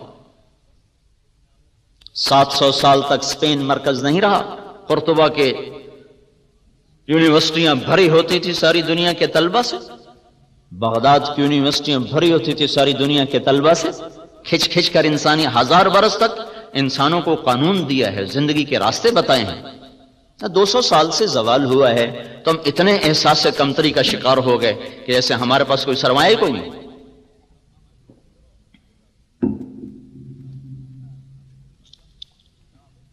تو میرے بھائیوں، ان جو میں نے 15 باتیں اللہ کے محبوب کی بتائیں، جب یہ باتیں امت میں آ جائیں تو ان پر مخلصین بھی ہوں، موحدین بھی ہوں، مصدقین بھی ہوں، جان کھپانے والے بھی ہوں، جب تک معاشرے کا رخ اللہ کی طرف نہیں پھرتا تو یہ ساری محنتیں ان کو اجر ملے گا۔ معاشرے کا رخ خیر کی طرف پھرے بغیر اللہ کا غیبی نظام ہمارے حق میں نہیں ہو سکتا۔ تو 95% معاشرہ تو باغی ہے، تو ایسے معاشرے کو جیسے کھرے بیج کی تلاش ضروری ہے، کھرے انسان بنانے بھی ضروری ہیں۔ صرف بیج بنانے سے کام نہیں بنے گا، اس کے ساتھ ساتھ انسانوں کو بنانا بھی ضروری ہے۔ تبلیغ میں یہ ایک تصور دیا جا رہا ہے انقلاب کا کہ اللہ تعالیٰ نے دین کو، کلمے کو ہمیشہ جو قرآن میں تشبیہ دی ہے نا، وہ دی ہے کبھی درخت کے ساتھ کبھی باغ کے ساتھ۔ مثل کلمۃ طیبۃ کشجرۃ طیبہ اصلها ثابت وفرعها فی السماء کزرع اخرج شطأه فآزره فاستغلظ فاستوى على سوقه۔ کھیتی سے تشبیہ دی ہے، درخت سے تشبیہ دی ہے۔ اسلامی انقلاب کوئی ایسا نسخہ نہیں ہے کہ میرے ہاتھ میں طاقت آئے اور میں سب لوگوں کو سیدھا کر دوں، ایسا کوئی نسخہ اسلام میں کوئی نہیں ہے۔ آپ مجھ سے یہ مطالبہ کریں مولوی صاحب کل تک ڈاکٹر افضل والی ڈگری لے لو ورنہ تیرا سر اڑا دیا جائے گا یا تجھے 10 کروڑ دیا جائے گا، دونوں چیزیں میرے لیے بیکار ہیں۔ کہ ڈاکٹر افضل صاحب کی ڈگری ایک محنت کا نام ہے، نہ کہ ایک لیبل کا نام ہے، اس پر ان کی پچھلے 30 برس کی محنت ہے، تب جا کر وہ ایک سطح پر پہنچے ہیں۔ مجھ سے آپ کیسے کہہ سکتے ہیں کہ میں 30 برس کو ایک دن میں طے کر لوں؟ نہیں ہو سکتا۔ جتنا یہ ناممکن ہے اتنا ہی یہ ناممکن ہے کہ فیصلہ آباد کے اس معاشرے کو کہا جائے کہ تم سارے متقی بن جاؤ ورنہ تمہیں سولیوں پہ لٹکا دیں گے، یا تم سب کے لیے سونے چاندی کے گھر بنا دیں گے۔ ان کو سونے کے گھر بنا کے دیں، یہ پھر بھی تقوی پہ نہیں آ سکتے، اور ان کو آپ سولیوں پہ لٹکا دیں، یہ پھر بھی تقوی پہ نہیں آ سکتے۔ کہ تقوی کسی لیبل کا نام نہیں ہے، تقوی ایک صفت ہے جو محنت کرتے کرتے بسیار سفر باید تا پختہ شود خامے، ایک لمبے سفر کے بعد یہ چیز حاصل ہوتی ہے۔ تو جیسے ایک بیج کو بنانے میں کتنے سال لگتے ہیں، پھر اس کو زمین میں بونے میں، پھر اس کو درخت بننے میں، پھر اس کو پھل دینے میں ایک تدریج ہے۔ انسانوں کو انسان بنانا ایک تدریجی نظام ہے، یہ طاقت کا نظام نہیں، ٹھیک ہو جاؤ سارے، نہیں ہو سکتا۔ بچہ پیدا ہوتے ہی لوگ رشتہ نہیں تلاش کرتے، بچہ پیدا ہوتے ہی لوگ دودھ تلاش کرتے۔ کوئی دیوانہ ایسا نظر نہیں آئے گا جو بچے کی پیدائش کے ساتھ ہی رشتہ ڈھونڈنا شروع کر دے۔ 20 برس بعد کی بات کو آج کو نہیں ڈھونڈتا، ان پڑھ سے ان پڑھ بھی کہتا دودھ لے آؤ، کسی پسو دودھ لے آؤ۔ تدریج چلتے چلتے چلتے ایک وقت آئے گا جب یہ خود ہی شادی کے قابل ہو جائے گا۔ بیج بوتے ہی اگلے دن جا کے کوئی نہیں پھل دیکھتا۔ ہاں ہر کوئی انتظار کرتا ہے، اچھا جی 1 سال گزر گیا، 2 سال گزر گئے، 3 سال گزر گئے، اب انشاءاللہ اگلے سال پھل آ جائے گا جی، 3 سال کے بعد آپ پھل لیں گے جی۔ ہم نے باغ لگایا تھا کوئی 30-32 ایکڑ، تو ابھی چند پہلے کی بات ہے، میرا چھوٹا بھائی مالی سے پوچھ رہا تھا، انہوں نے کہا پھل کدا لینا ہے کہ جی حالی 2 سال دیر ہے، تو اس نے کوئی نہیں کہا یار اسی بڑی دیر نال لایا سانو ہنے پھل چاہیے۔ اچھا بھائی ٹھیک ہے، تدریج کائنات کا ایک ایسا محکم قانون ہے جس کو نہیں توڑا جا سکتا، لیکن دین کے معاملے میں ہم جذباتی ہو جاتے ہیں، اس میں کہا ابھی ہو جائے، ابھی ہتھیلی پہ سرسوں جما دے۔ راواں میرے گاؤں کے ساتھ ہی قصبہ ہے راواں، تو وہاں میں جماعت میں گیا تھا، تو ایک وہاں صاحب تھے، وہ بڑے جوش میں آ گئے، تم تبلیغ والے بالکل تمہارے اندر نہ کوئی ایمانی غیرت ہے، میرے ہاتھ میں طاقت دو، میں ایک دن میں سب کو سیدھا کر دوں، تمہارے پاس اتنے لوگ اکٹھے ہو گئے، تم سارے اسلام آباد کا رخ کر دو تو انقلاب آ جائے گا، تم کیا ایسے لوگ اکٹھے کرتے ہو چلے جاتے ہیں، میرے ہاتھ میں طاقت تو میں سب کو ایک دن میں سیدھا کر دوں۔ بیچ میں ایک آدمی بولا میاں صاحب تھوڑے پوتر نماز پڑھ دے رکھے ہو تو کوئی نہیں پڑھ دے کہ پہلے انہوں نے تو پڑھا لو، ڈنڈے سے تو اولاد نہیں مانتی۔ میں جب اسکول میں تھا سینٹر ماڈل 69 تک میں رہا، 64 سے 69 تک میٹرک وہیں سے کیا تھا، 6 سے 10، تو ہمارے ایک وارڈن آ گئے تھے ہاسٹل کے، طالب حسین مرحوم، بڑے نیک استاد تھے، لیکن اس وقت ہماری سوچ فاسد، تو ہمیں بالکل زہر لگتے تھے۔ انہوں نے نماز کو لازمی قرار دے دیا، حاضری ہوتی تھی مغرب کی نماز میں اور عشاء کی نماز، 2 نمازوں میں حاضری ہوتی تھی۔ تو عشاء کی نماز ہو رہی تھی، میں سب سے پچھلی صف میں کھڑا تھا، میرے برابر میں ایک لڑکا مرید کے کا آ کے کھڑا، میرا روم میٹ تھا، 1 سال مجھ سے پیچھے تھا، تو اس نے آ کر نماز کی نیت باندھی، 4 رکعت نماز فرض عشاء واسطے طالب حسین دے، اللہ اکبر۔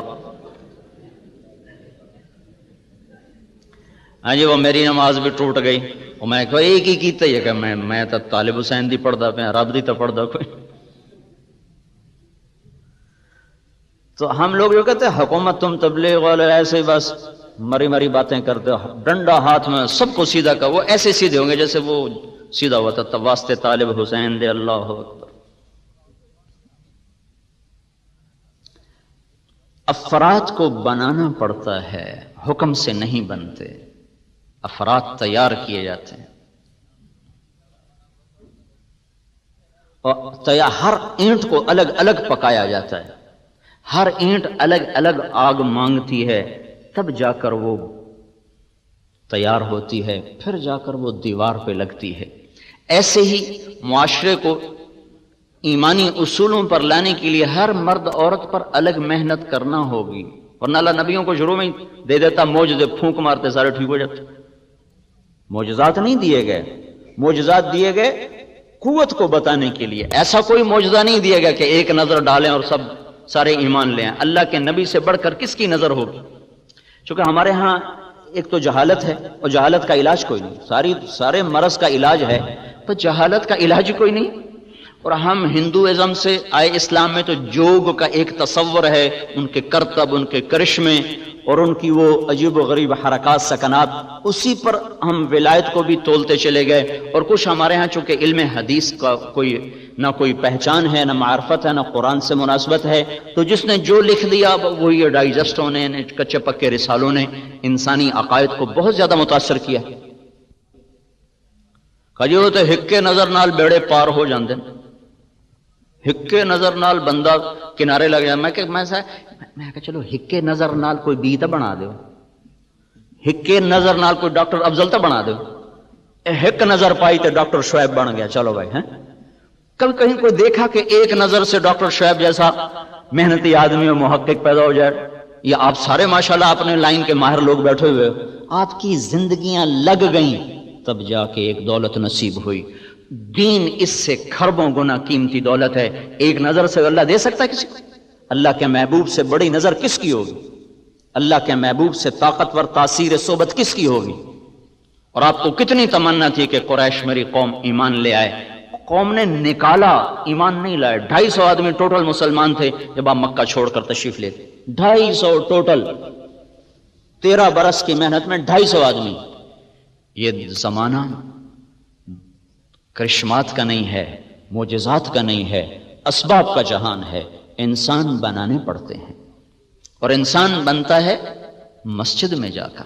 مسجد ہے جو انسان کو انسان بناتی، مسجد کی زندگی، مسجد کا ماحول ہے جو انسان کو انسان بناتا ہے، جس سے لیبارٹری میں آ کر سائنس کھلتی ہے، مسجد میں جا کر انسانیت کھلتی ہے۔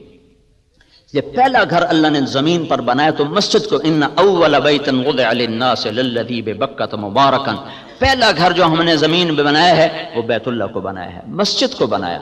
ہمارے نبی جب مدینے میں گئے سب سے پہلے قباء میں گئے تو مسجد بنائی، مدینے میں پہنچے تو مسجد کو بنایا، پھر امت کا تعلق مسجد کے ساتھ جوڑا۔ یہ تعلق انسانوں کو انسان بناتا ہے۔ تو بھائی تبلیغ کا تصور انقلاب یہ ہے کہ ایک ایک دانے کو بنایا جائے، اور دانے کو طاقت سے نہیں بڑھایا جاتا، دانا اپنے قدرتی ایک نظام کے ساتھ بڑھتا ہے، پھر خود بخود وہ درخت بن کر اوپر تک چلا جاتا ہے۔ ایسے ہی انسانوں کو انسان بنانے کے لیے ایک محنت ہے، جب اس دھارے میں ڈال دیا جاتا ہے تو آہستہ آہستہ آہستہ وہ خود انسانیت کے مراحل کو طے کرتے ہوئے پھلدار بن جاتے ہیں۔ تحریکوں میں شور و شغب ہوتا ہے اور مثبت کام خاموشی سے ہوتے ہیں۔ درخت مثبت کاموں میں یہ فرق ہے، منفی کاموں میں شور ہوتا ہے، ہنگامہ ہوتا ہے، نتیجہ کوئی نہیں ہوتا۔ مثبت کام چپ کر کے ہوتے ہیں، خاموشی سے پھول کھل جاتا ہے اور اپنے آپ مہکنا شروع کر دیتا ہے۔ خاموشی کے ساتھ درخت سایہ دار بن کے پھیل جاتا ہے، روزانہ بڑھتا ہے پر پتہ نہیں چلتا، روزانہ قد آور ہوتا ہے پر شور نہیں ہوتا۔ بچہ ماں کی گود میں روز بڑھتا ہے پر پتہ نہیں چلتا، اور وہ 6 پاؤنڈ کا ہو کر وہ 50 کلو تک چلا جاتا ہے اور پتہ نہیں چلتا، شور نہیں ہوتا۔ مثبت کام ایسے خاموشی کے ساتھ اپنا سفر شروع کرتے ہیں اور وہ ایک زندگی کو اپنی لپیٹ میں لے لیتے ہیں۔ ایک عرصے کے بعد مولانا الیاس صاحب رحمۃ اللہ علیہ نے تحریکی راستوں سے ہٹ کر مثبت راستوں پہ کام شروع کیا۔ 6 بر اعظم میں اللہ نے تبلیغ کی محنت کو متعارف کرا دی۔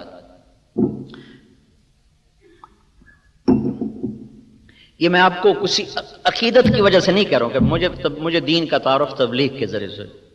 ہمارا بیک گراؤنڈ ایک ذمہ دار فیملی ہے، اور ایسی فیملی جو لوکل، ہم مہاجر پھر بھی کچھ آئے تھے تو کچھ ان کو سوجھ بوجھ تھی، ہم لوکل پنجاب کے، ہمیں لوگ جانگلی کہتے ہیں، ہم جانگلی لوگ تھے، جنگل میں رہتے۔ مجھے سمجھ میں نہیں آتا تھا لوگ ہمیں جانگلی کیوں کہتے ہیں۔ پھر مجھے پتہ چلا میرے باپ کے انتقال پر نا تعزیت کے لیے ہمارے ایک آیا آدمی، کہاں سے؟ شوج آباد ہم سے کوئی 60-70 کلومیٹر نا، وہ یہ وہاڑی سے آگے ہے لڈن، وہ دلتانوں سے ہمارے تعلقات تھے، تو وہاں سے ایک آدمی آیا اونٹ پہ سوار، عمر کتنی تھی؟ 82 سال، اونٹ پہ بیٹھ کر لڈن سے وہ کوئی 50 کلومیٹر کا سفر کر کے آیا۔ مجھ سے کہنے لگا میں تیرے دادے دا نوکر ہوں۔ میں نے پتہ لگ گیا بھائی اللہ بخش مر گیا ہے، میں آیا پرچاون تو میرے ہاتھاں دا بال آئی۔ اس نے یہ عقدہ کھولا کہ یہ سارا جنگل ہوتا تھا اور ذمہ دارہ کوئی نہیں ہوتا تھا، زمینیں تھی، جنگل، اور جنگل میں ہم تمہاری بھینسیں چراتے، گائے چراتے، راوی ہم سے قریب ہے، کم صبح جاتے تھے شام کو لے کر آتے تھے۔ جنگل میں کہا میں نے یہاں شیر بھی دیکھے ہیں، ہرن بھی دیکھے ہیں، سب کچھ میں نے یہاں دیکھا ہوا ہے۔ تو تم لوگ، اس دن مجھے سمجھ میں آ گئی ہے ہمیں لوگ جانگلی کیوں کہتے ہیں۔ اور فطرت کیا تھی؟ وہ 82 سال کا ہو گیا تھا۔ میں کہ چاچا ہوں تو بالکل کنارے لگا کھلا ہے، ہوں تو داڑھی رکھ لا، اتنی تیری عمر ہو گئی۔ آکھنا کا پتر رکھ تا لواں، ساری زندگی چوریاں کیتیاں تے ہن توبہ تا کر لئیے، پر کسے لے ککڑ حالی بھی لکا لینا تے مڑ میں داڑھی نال لپی گیا تو بڑا بھڑا کام۔ ایسے ہمارے نوکر ہوتے تھے کہ 82 سال کی عمر میں کہ ککڑ حالی میں لکا لینا، یہ ہاتھ چاہ جائے۔ تو ہمیں تو کوئی دینی بیک گراؤنڈ تھا نہیں۔ تبلیغ کی محنت کو اللہ نے ذریعہ بنایا اور ایک رخ ملا۔ تو اب یہ نہ سمجھے کہ میں اس عقیدت کی وجہ سے تبلیغ کی اہمیت کو بتا رہا ہوں۔ اللہ نے مجھے 6 بر اعظم کا سفر کرایا، اسی دعوت کی نسبت سے کرایا، اور پھر ہر گھاٹ کو دیکھا، چکھا، پیا بھی، اترا بھی۔ یہ تبلیغ ایک انوکھا ہی کام ہے جو اللہ نے امت کو دیا ہے۔ پچھلی صدیوں میں ایسا کام نہیں ہوا جس نے امت کے تمام طبقات کو ایسے لپیٹا ہے۔ جب 1996 میں ہم شوبز کے لوگوں میں داخل ہوئے، کرکٹ والوں میں داخل ہوئے، تو ایک اداکار مجھ سے کہنے لگا، توبہ کر کے کہنے لگا مول صاحب بس اب ہدایت آ جائے گی، اب دین پھیل جائے گا۔ میں نے کہا کوئی الہام ہوا؟ کہنے لگا نہیں، ہم لوگ ہیں برائی کے پروڈیوسر. جب ہم توبہ کر گئے اب سارے لوگ ہی توبہ کر جائیں گے. ہم سے برائی پھیلتی ہے کہ ہمیں اللہ کا ڈر پیدا ہو گیا ہے, تب سارے لوگ توبہ کریں گے. تو اللہ تعالیٰ نے اس طرح اس کو چپکے سے دیمک کی طرح باطل کے اندر اس کو ایسا داخل کیا ہے کہ اندر سے ساری عمارت کھوکھلی کر کے رکھ دی. اگرچہ آج بھی شکل نافرمانی کی زیادہ ہے, لیکن اللہ تعالیٰ نے حق کے گراف کو بڑھایا ہوا ہے, یوں جا رہا ہے, یوں جا رہا ہے, یوں جا رہا ہے. اور امت کے تمام طبقات کے اندر اللہ نے اس محنت کو داخل کیا. پرسوں کے اخبار میں نے یوسف کو دیکھا سجدہ کرتے ہوئے, تو مجھے بڑی خوشی ہوئی کہ جب یہ 3 سال پہلے آیا تھا, مسلمان ہوا, تو اس نے مجھ سے کہا کہ میں یہ کراس بنانا میری مجبوری ہے, میں بھی اسلام ظاہر نہیں کر سکتا. تو یہ میں کرتا رہوں, جو میں نے کہا کرتے رہو, کوئی نہیں, اس کے کرنے سے کیا, تم مکھی اڑانے کی نیت کر لو, مکھی اڑا رہے ہیں آپ, تو کراس کی نیت ہی ختم ہو جائے گی. تو یہ وہ لوگ تھے جو ہمیں اپنے دروازے پہ نہیں کھڑا ہونے دیتے تھے, ایسا تکبر تھا. جب میں پہلی دفعہ سعید انور کے گھر گیا تو کوئی میرے خیال ہے 1.5-2 کروڑ تو صرف اس کے پورچ میں کھڑا ہوا تھا, ایسی عجیب و غریب قسم کی گاڑیاں. تو اتنی چھوٹی عمر میں اتنا رزق بھی مل جائے, عزت بھی مل جائے, تو تکبر تو آپ ہی آ جاتا. ان لوگوں میں ایسے دین کا پہنچنا اور ان کا دین کی طرف آنا, یہ ایک آسمانی نظام ہے, اس کے پیچھے کوئی انسانی طاقت کوئی نہیں ہے. یہ اللہ کا اپنا غیبی نظام ہے جس نے زیر و زبر کرنے کا ارادہ کر لیا ہے باطل قوتوں کو. تو اللہ کی سنت یہ ہے کہ آہستہ آہستہ لاتا ہے, آہستہ آہستہ بات کو اللہ تعالیٰ اوپر چڑھاتا ہے. تو تمام طبقات انسانیت میں اللہ نے اس محنت کو داخل کیا ہے. تو آپ بھائیوں کی خدمت میں گزارش ہے, اپنے تحقیقاتی کاموں کے لیے وقت نکالو. جہاں اچھے بیج تیار کرنے ہیں وہاں اچھے انسان بھی تیار کرنے ہیں. یہ ادھورا کام ہو. ہم امت محمد صلی اللہ علیہ وسلم ہیں, ہماری ذمہ انسان بنانا بھی ہے, خود بھی انسان بننا ہے, اوروں کو بھی بنانا ہے, اور انسانیت کے لیے سہولت کی راہوں کو بھی ہموار کرنا ہے. اپنے شعبے کے ساتھ بھی انصاف اور انسانیت کی بھی خدمت کرنی ہے, ان کو بھی اللہ کے قریب کرنا ہے. وہ احسان عظیم ہے. دنیا میں تبلیغ سے بڑا ویلفیئر کا کام کوئی نہیں ہے, جو دیکھنے میں کچھ بھی نہیں نظر آتا, لیکن یہ وہ ویلفیئر سوسائٹی ہے جو انسانوں کو جہنم سے ہٹا کر جنت کے راستے پر ڈال دیتی.